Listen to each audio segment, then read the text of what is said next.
There's no such thing as darkness as an end in itself. Even in science, where today dark matter, the black holes, dark light, the different terms which may be so dominant in our universes, darkness is never an end in itself. A black hole is what? Is a entity, a body, that its gravitational pull is so powerful it doesn't let the light escape. So what's more powerful, a bright star or a black hole? The black hole is more powerful. There's light, but his light is inverted. This is based on another principle. I'm not saying the science basis, but the concept is based on another principle, also from the Arizal. The great tzimtzum, the great contraction, the great concealment. The amount of power and intensity that lies in concealment is far greater than in revelation. So when you look at life piece by piece, yes, it's a dark moment right now. The flames are burning. But if you look at life as a narrative, as an ongoing journey, you recognize everything is part of a bigger picture. And in that sense, the deepest darkness carries the most powerful light. When two people love each other, so of course, when everything is going smoothly and well, that love is beautiful. You even take it for granted at times, perhaps, and things are flowing. However, when there's a betrayal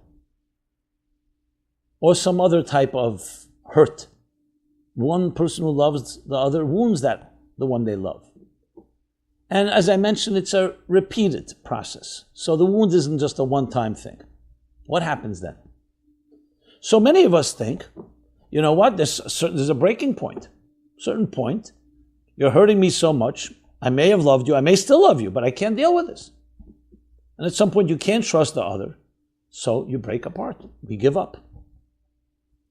Some will say maybe the love was never there in the first place in the full, unconditional way. It was there as long as things were convenient. But as soon as there was a challenge, as soon as there was some competition, some other distraction that seduced one or the other, in whatever way, I don't know if it necessarily means sexually, it could be in any form of distraction or anything that pulled you away from your partner, spouse.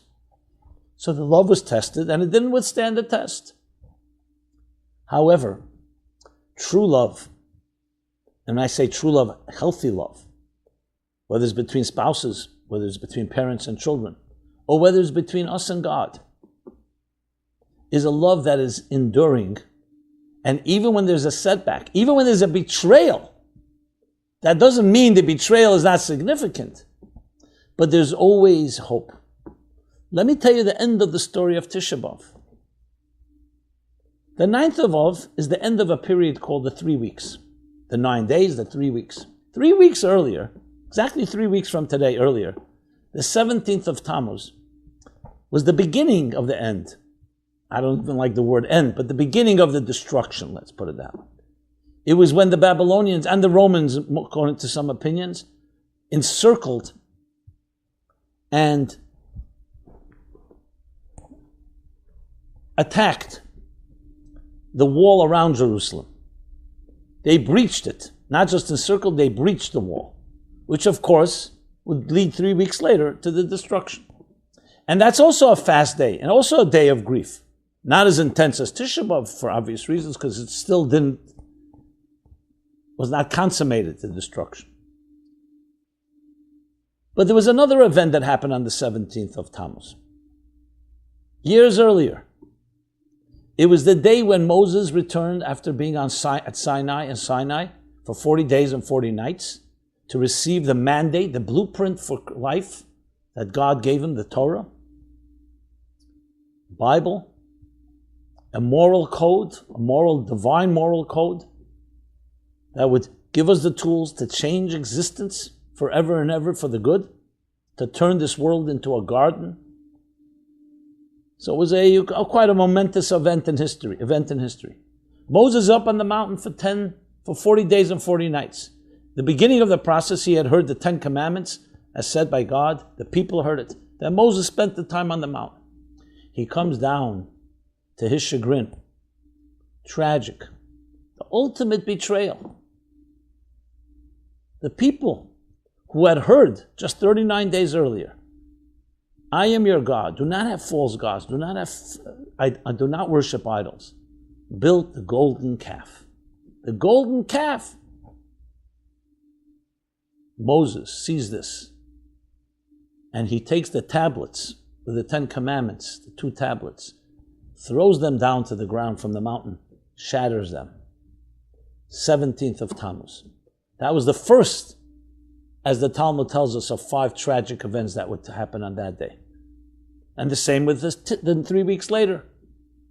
So this is a period that has many tragedies. But what is the story? Let's continue. If you stop right there, that's it. Betrayal, divorce, the end of a relationship. As sad as it may be. We move on. No. Moses marches up on the mountain immediately.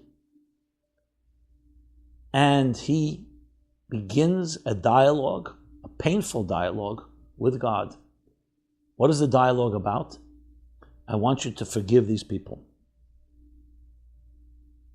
Forgive? They did something deliberate. They betrayed me. They chose another god, a false god, a golden calf. They're worshiping money, they're gold, however we explain it. What do you want me to do? I didn't do anything to them. It's my spouse. I was ready to marry them in the figurative, metaphorical sense of the marriage between the divine and existence. And they chose someone else or something else. What do you want me to do? We don't know the entire conversation, but some of it is documented in the Bible, the book of Exodus. It's one of the most moving and intimate accounts, literally like a love story between Moses and God. And Moses keeps insisting and persisting. You must forgive them.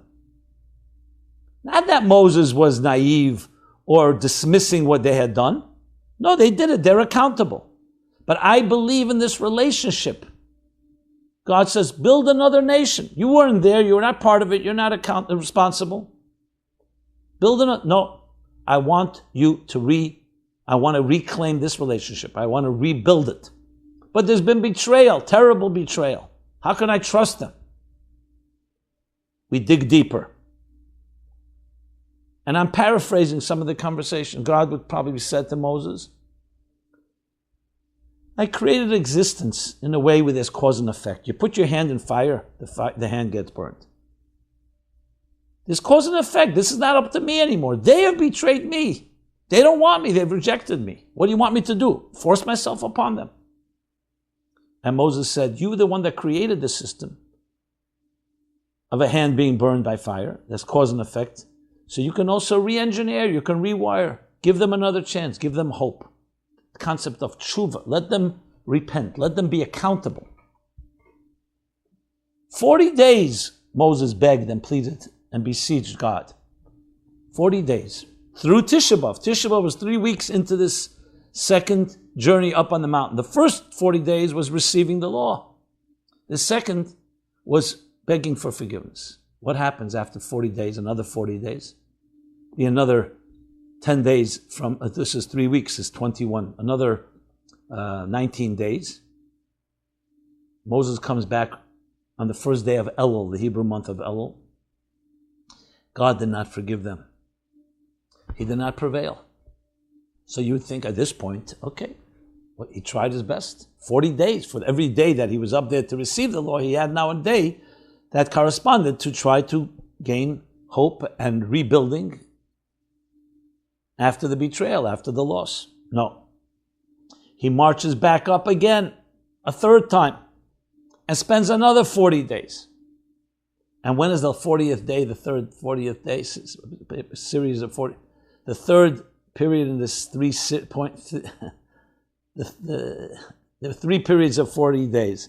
When does it conclude, the third period? On Yom Kippur, the holiest day of the year. The holiest.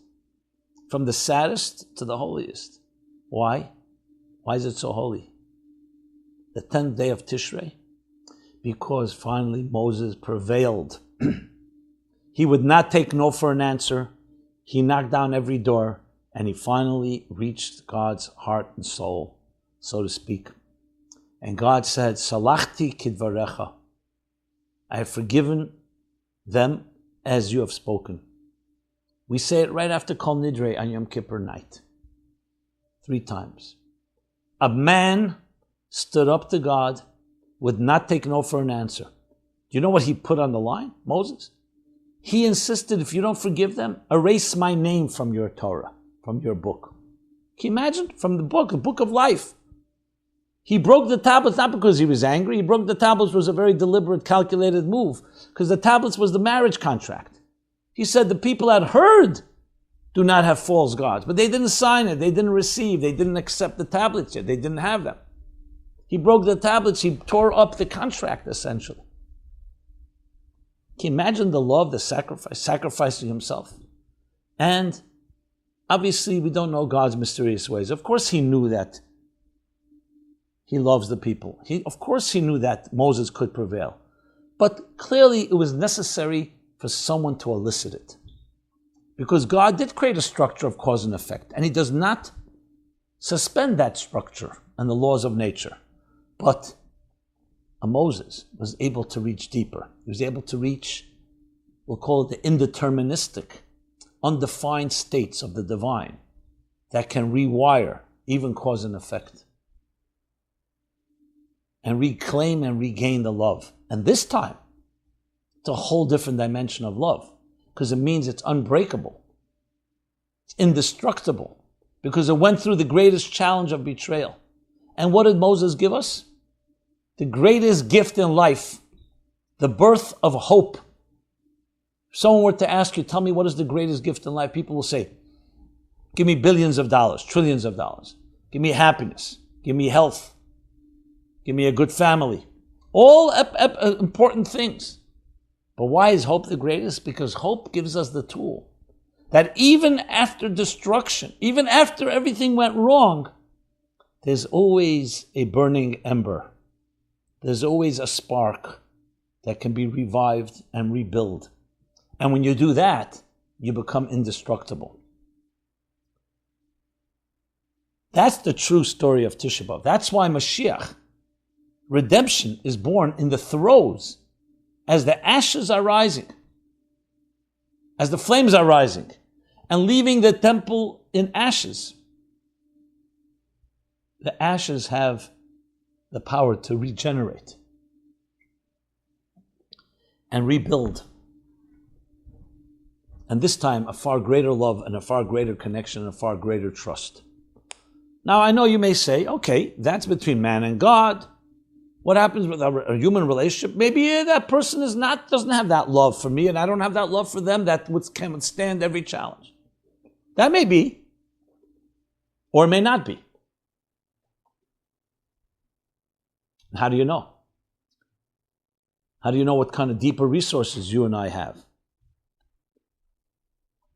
And this isn't just about a spouse or an individual. This is about our lives.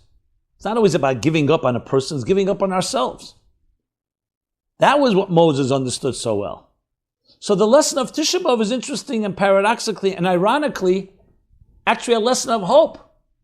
It's just that part of hope, you have to also tell the story of loss of hope, betrayal, setbacks, darkness. But the birth of the greatest powers of redemption are born amidst the strongest and most powerful fires of the enemy that are burning down our structure. Let me apply this now to our personal lives. I'll start with share a story. Jacques Lifshitz was a great sculptor. He passed away in 1972. He was at the end of producing sculpting a big phoenix for Mount Zion, I believe, or Mount Scopus in Jerusalem. Well, he passed away. It wasn't finished. His widow was, of course, saddened. She was also a sculptress. And she was then at the Rebbe. She came to see the Lubavitcher Rebbe. I tell the story in the chapter on pain and suffering and toward a meaningful life, right in the beginning. And she was asking the Rebbe what to do. There are many people, she says, that a phoenix doesn't seem appropriate to place on a holy mountain in the holy city of Jerusalem.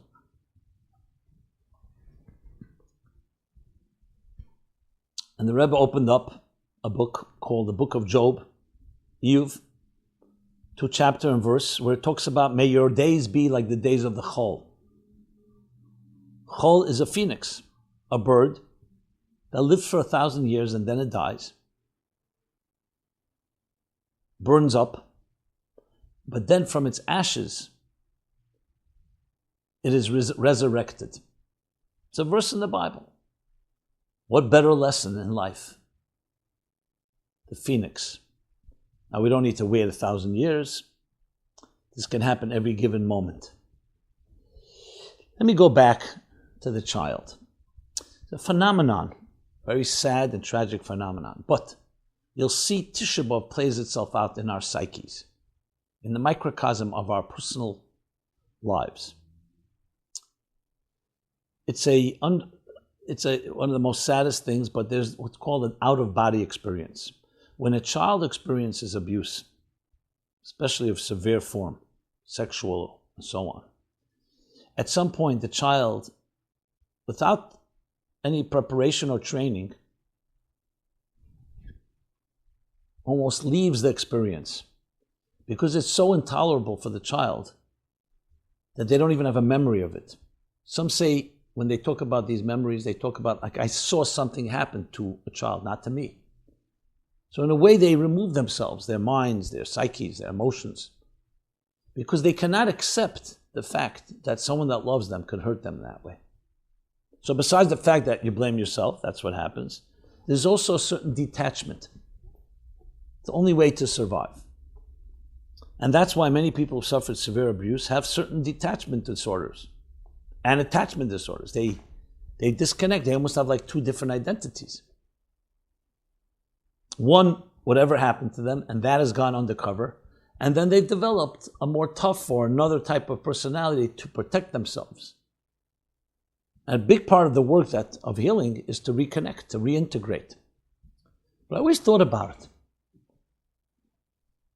Because you see it as really, this can be very, very serious and problematic. But then I thought about it in a different context. And I coined it psychological hypothermia. Hypothermia is a phenomenon that when children, for some reason children are more susceptible to it, maybe because of their young age, a child falls under freezing water under ice. You stay in freezing water under ice, it's not very, can be fatal. So years ago, children who were retrieved from under the water seemed to be frozen to death. And they were declared dead until they discovered that no, they weren't dead. The body went into a certain state of more than just shock, hypothermia, where all vital organs stopped, and even the doctors and medical authorities could not sense a pulse or any other sign of life, so they declared the child dead. They came to realize, no, there are states where the body goes into such dormant state in order to preserve. So even the vital organs are not functioning because sustaining life is the single most important rule. And they discovered they had to declare children dead who weren't dead. I think the story was that one child started stirring and they said, "What's that?"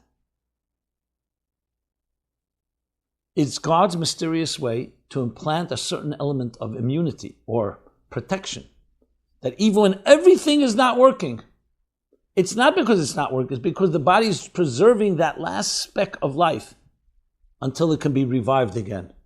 When the body returns to its warmth or all the other things necessary to revive that limp and seemingly dead body. So think about it psychologically. Children are not sophisticated enough to know, let me separate myself from a horrible event, something happening to me. It's God's way of protecting the purity, the innocence, that you can say, it didn't happen to me. Now we know what happened to the person, but a part of their soul, in a way, removes itself and detaches in order to protect itself, like with the hypothermia. till the time comes that when you're revived, you turn into an adult, you can reclaim your soul, you can reclaim your life, you can reignite the spark that seemed to have disappeared. This is such an important lesson in life. The lesson is never, ever give up on yourself or on others. There is always more that we may not see. It may not have a sign of life, but it's there. Tisha B'Av captures this. The building was completely destroyed. They could not serve any longer in the temple. The Jews were exiled until this day, until the third temple is rebuilt. So you would think, okay, you know what? Let's find alternatives. We have found alternatives. We found ways to recreate mini sanctuaries in our synagogues, in our schools, in our homes. The temple, we've not forgotten the temple. Not because we're grieving over a past event, because we know that there's a spark that will be reborn and has already been reborn, the birth of the redemption in the ashes, in the fires, in the destruction. And nothing can destroy us. So when you think of the Holocaust, you think of other tragedies. What gave them the glimmer of hope? Viktor Frankl developed a psychology called logotherapy, man's search for meaning. But he doesn't touch upon this point. But this is the root of it, the mystery. Where do you have that resilience? Where do you have that ability to transcend unbelievable tragedy? Children torn away from mothers and fathers. Entire families slaughtered, entire community. I mean, it's unspeakable, it's unthinkable, it's unfathomable. Our brothers and sisters. And for that matter, any Holocaust, whether it's a personal one or a collective one. How do you get through that? Some tragedies, you think about it. I mean, parents losing a child. Senseless deaths. Even if it's not senseless, it's still... How do you get beyond that? And many of us find it very difficult. But not if you know in the deepest part of your heart that there's no such thing as just an end. There's no such thing as darkness, 100%. There's always a spark. There's an expression, ud mutzal me'esh, a building burned down, and you're looking for some sign of hope, and then you see one smoldering ember, just smoking. You go over and you touch it. You don't touch it, you fan it, and you see there's still a sign of life. So as far as deep as the tragedy may be, life is not over. It can be rebuilt. Now you'd think this is theories if I was just talking concept, but this is facts on the ground. You tell me the story of Renaissance, revival, growth. Look what happened after the Holocaust. No, the Jews did not lie down and die.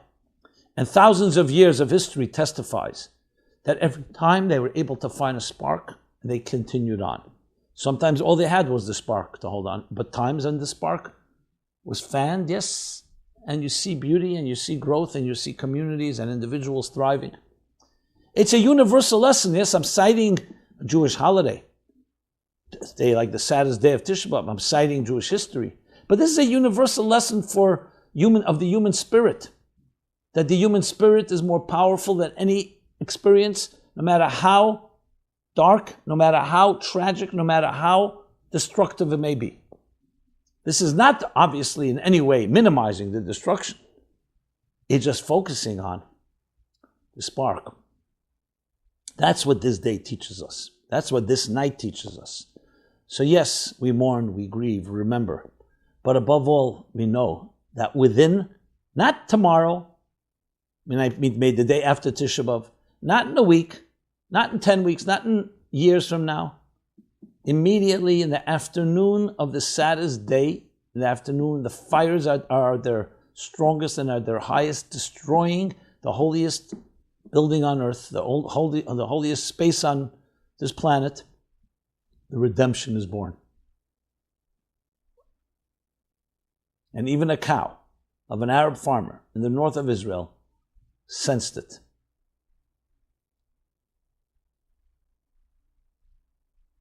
It's a story of hope after loss. Now, we don't have to wait for such loss or abuse. I just use those extreme examples.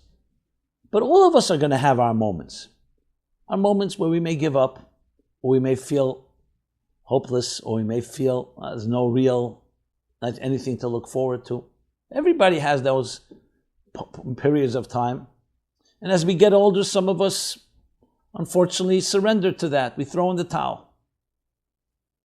My friends, on this day, of all days of the year, we celebrate. We don't celebrate like we celebrate on Purim or on a holiday, because that's not what this day is about. We have to be humble and respect the loss, respect the destruction. But we know within the destruction lies tremendous potential, and the birth of redemption takes place.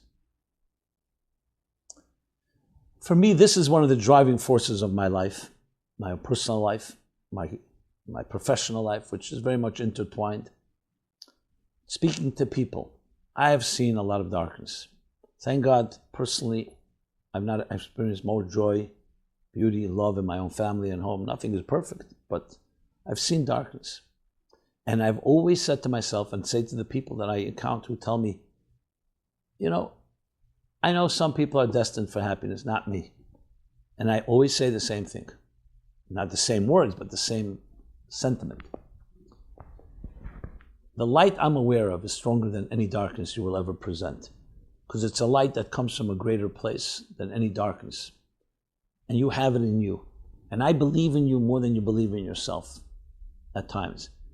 And you need to know that. You need to know that you have, the ember is still smoldering. There's still a flame. It may not be conscious, you may not be conscious of it may not be revealed, it may not be apparent, but it's there. And I know it, not just intuitively, I know it because I look at history and I've seen the what shall I say, the superhuman strengths of people who suffered greatly. The resilience.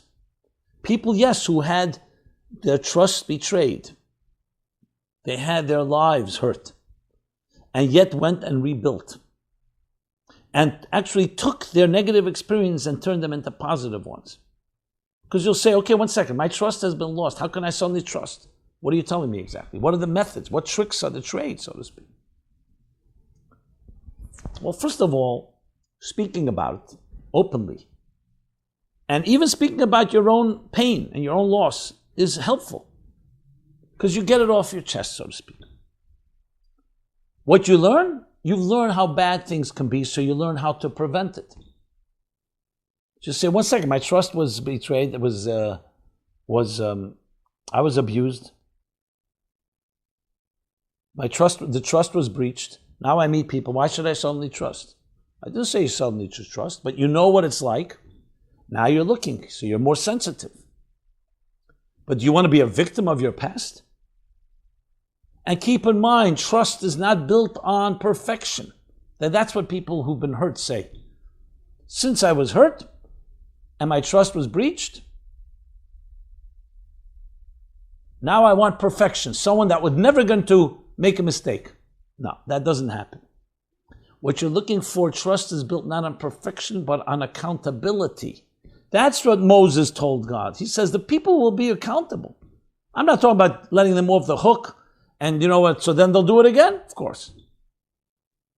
It's a relationship. So when there is a betrayal, and I've dealt with couples who've had that, it comes down to this. Can we learn to trust each other again? Now, of course, it means not repeating lies and deception and covering up or minimizing, denials and all that. But it also includes the person who's been hurt to be open enough to say, if I see accountability, I see he's learned or she's learned from the experience, that's where transformation happens. And that's where our choices come into play.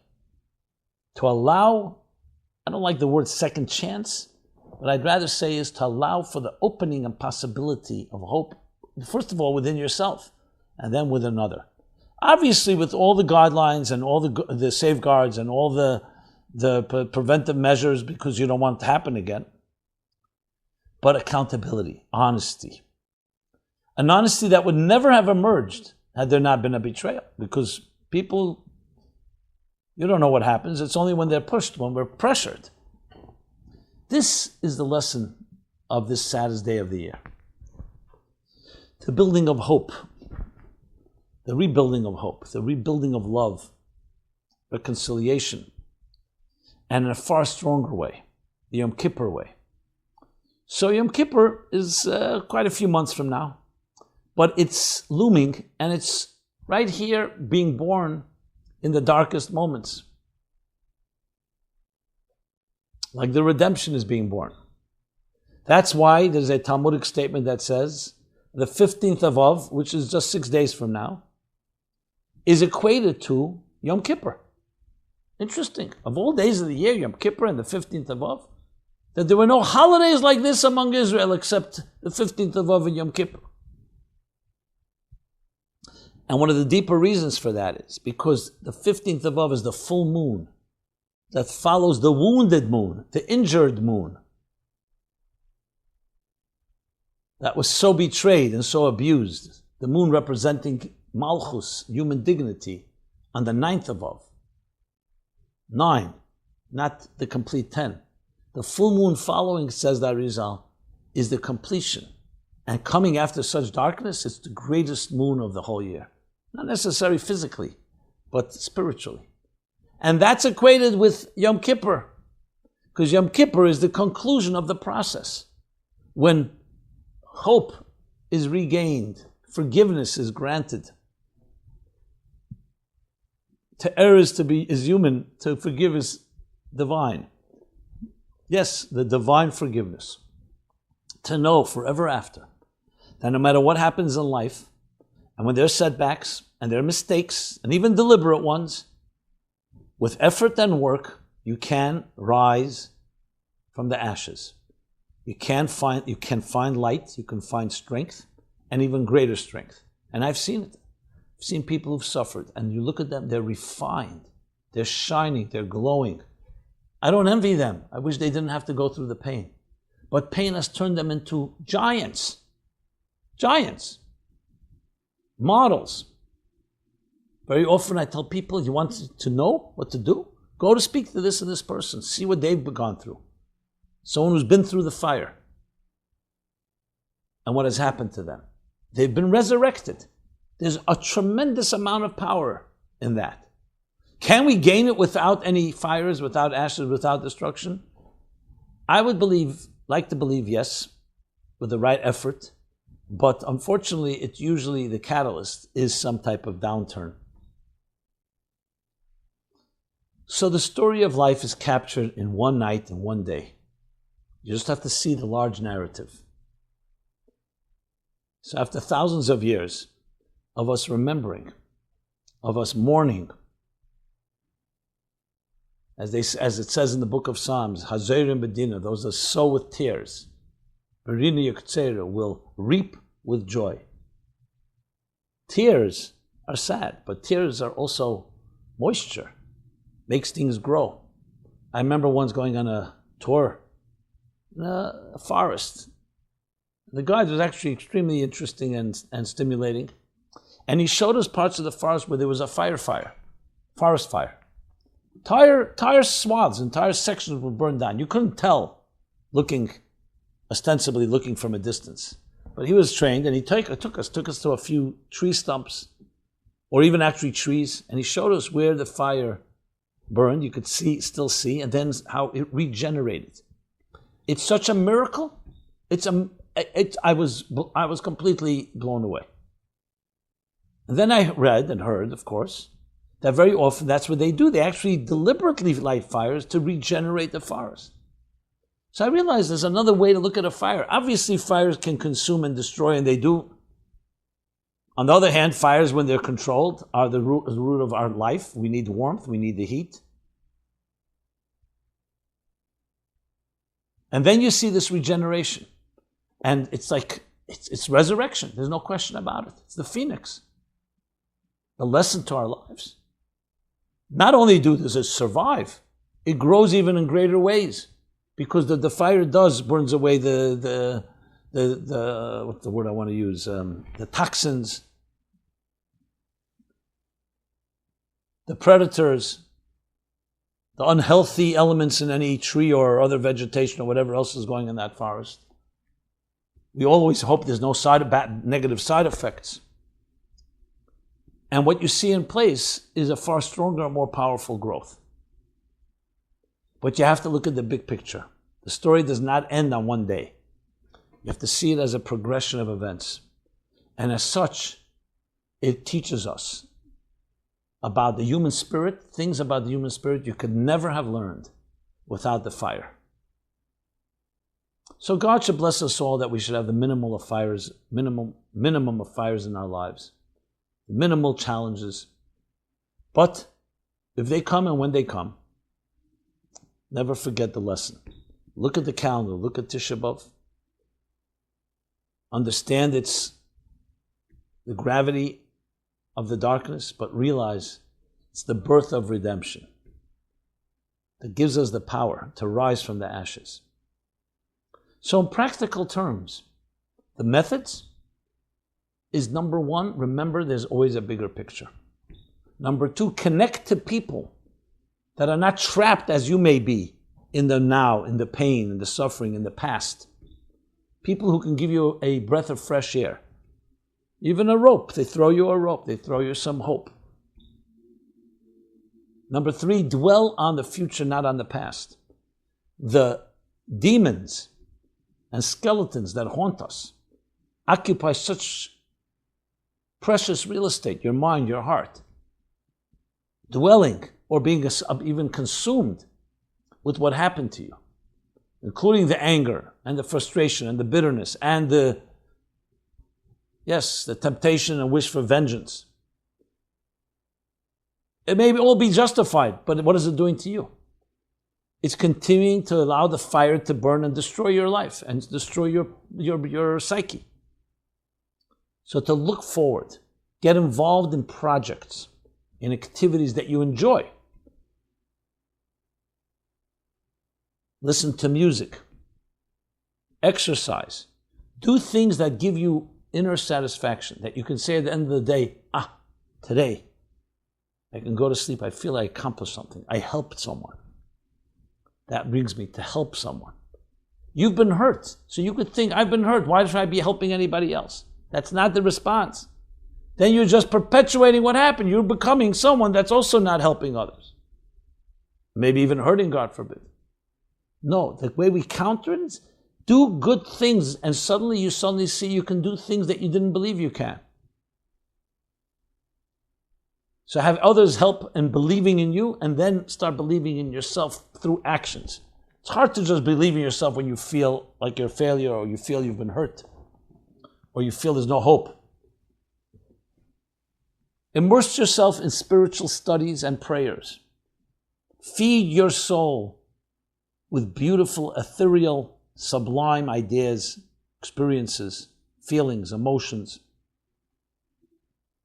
Listen to music, I mentioned, song. Song can transport you to another time and place. Use it as a therapeutic way. This is all how we heal Tisha B'Av, the Tisha B'Av in our hearts and souls, and how the redemption is born from there. You have to do something. You can't just expect things to happen. By the grace and mercy of God, maybe things will happen, but that's not how we should approach it. Whatever you can that's positive, bring it into your life, introduce it into your life. Because that will in some way spark that pilot flame that you may not even be aware of, and it will bring it alive. At the end of the day, it's our actions and our positive attitudes and thoughts and speech. Do things that are illuminating, and you'll see it will bring that spark alive. You'll say, but I'm not in the mood, the catch-22. Do it anyway. Or find someone that will help you do it. Join a group, a class, partner with someone. There's much that can be done. And if you can't do it yourself, there's nothing to be ashamed of to ask another to help. Good people will help you, and there are good people out there. Stay away from the negative, from the toxic, from the critical, from those that are from the line of fire. You don't need that. You've had enough of that. And yes, you will then discover the Yom Kippur within you as well, and the 15th of Av within you as well. The redemption within the destruction. The love within the betrayal. Again, nobody should have to experience the negative. But if and when, and in whatever form or fashion it takes, please know. Please remember and always remember. And remind yourself time and again, the story is not over. The story is not over. And you control the script. You control the narrative by your attitude, by your words, by your actions, by the initiatives, the environment you choose to create. In an interesting way, this pandemic, COVID-19, has compelled some of us, or many of us, in that direction. But don't stop. Don't say, okay, this will be over, let's just go back to the norm, the old norm. No, use it as a wake-up call. Use it as a personal stimulation, a personal inspiration. That when life has been disrupted around you, all your schedules, you dig deeper and you find great light. You find great power. And remember that you have everything you need inside of you to deal with any challenge that comes your way. This has been Simon Jacobson, meaningfullife.com. I really am honored, especially in a time like this, to be speaking with you about these important matters that are life-changing. Changed my life, and hopefully will change yours. Please partner with us. We're now just launched, just a few days ago, a Meaningful Lifeline campaign, fundraising campaign. Over the last few months, we've been creating a nonstop, I can't tell, overload of hundreds and hundreds of programs. By now, probably close to 300 programs, special programs, focusing on the human condition, on the challenges we face. That even though there's an unknown, finding certainty, hope, strength, fortitude, courage, direction, clarity in these challenging times. And I say this with all humility. It wasn't planned. I and my team, we rose to the occasion because that's how we've been trained. And the response has been really phenomenal. Many people say, you're our lifeline. That's where we came up with the line, Meaningful Lifeline. It's not our own line. So please partner with us. Because this requires funds, it requires work, a lot of work. And I really do believe it's a joint effort. Every one of us has to do our part. So go to meaningfullife.com/lifeline.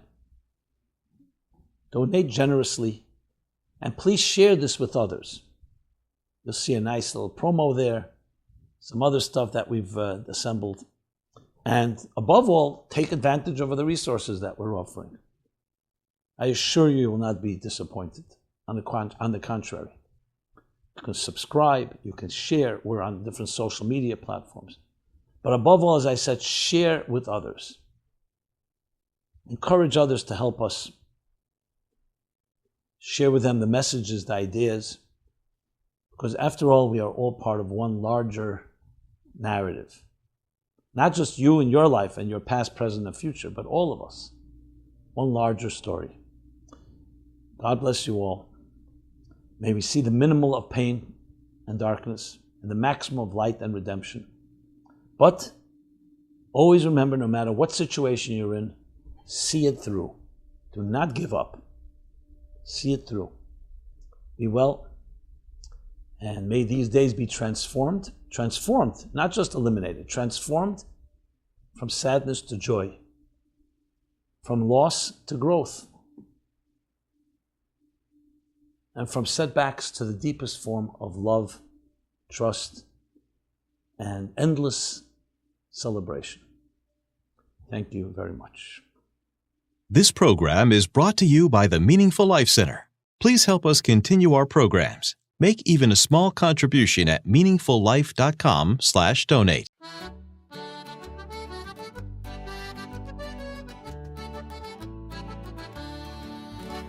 Scott. Scattiamo stanotti, viri come balla, sutta e fanali chi si scidica.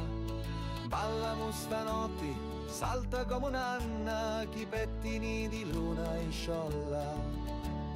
Gira musica, gira e non si ferma, come una galla do vento aità. Attira con narina, tamburello e abbacia come sua figliola. Scattamo stanotti, viri come balla, sutta e fanali chi si scidica. Ballamo stanotti, salta come un'anna, chi pettini di luna in sciolla.